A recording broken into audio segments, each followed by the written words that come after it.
बेहद ही सनसनीखेज खबर आ रही है। बांग्लादेश की राजनीति को लेकर एक बार फिर बहुत बड़ा भूचाल आने की संभावना है।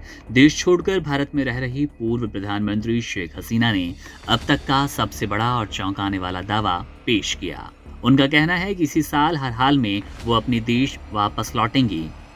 उनके इस ऐलान ने पूरे उपमहाद्वीप की सियासत में खलबली तेज कर दी। शेख हसीना का साफ कहना है कि उनके खिलाफ अदालतों से जो मौत की सजा या अन्य फैसले आ रहे हैं वे कोई न्याय नहीं बल्कि पूरी राजनीतिक बदले की भावना से प्रेरित हैं।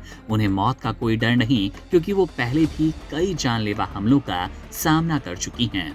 शेख हसीना ने स्पष्ट कर दिया कि उनकी ये वतन वापसी किसी निजी लालच या प्रधानमंत्री की कुर्सी पाने की व्यक्तिगत महत्वाकांक्षा के लिए कतई नहीं है। वे बांग्लादेश में खत्म हो चुके लोकतंत्र को दोबारा जिंदा करने, कानून का राज कायम करने और वहां की पीड़ित जनता को उनके बुनियादी राजनीतिक अधिकार वापस दिलाने के लिए लौट रही हैं।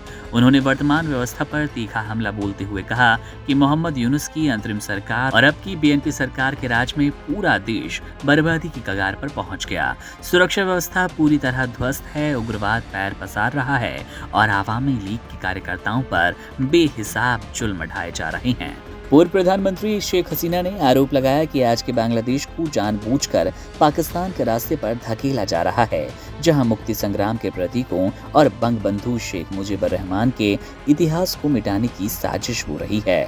देश में अल्पसंख्यक हिंदू, बौद्ध और ईसाई समुदाय बिल्कुल असुरक्षित हैं। मंदिरों को तोड़ा जा रहा है और उनके अधिकारों की आवाज उठाने वाले चिन्मय कृष्णदास जैसे नेताओं को झूठे मुकदमे में जेल में डाल दिया गया।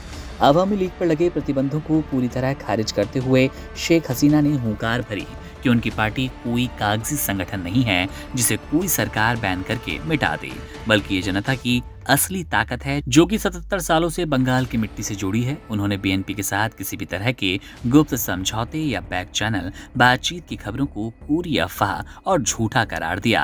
भारत में निर्वासन काट रही हसीना ने भावुक होते हुए कहा कि भले ही वे शारीरिक रूप से इस समय भारत में मौजूद हैं, लेकिन उनका दिल और आत्मा 24 घंटे सिर्फ बांग्लादेश की जनता और अपने पीड़ित कार्यकर्ताओं के लिए धड़कता है। वो इस साल हर साजिश और बाधा को पार करके अपने देश की धरती पर कदम रखेंगी।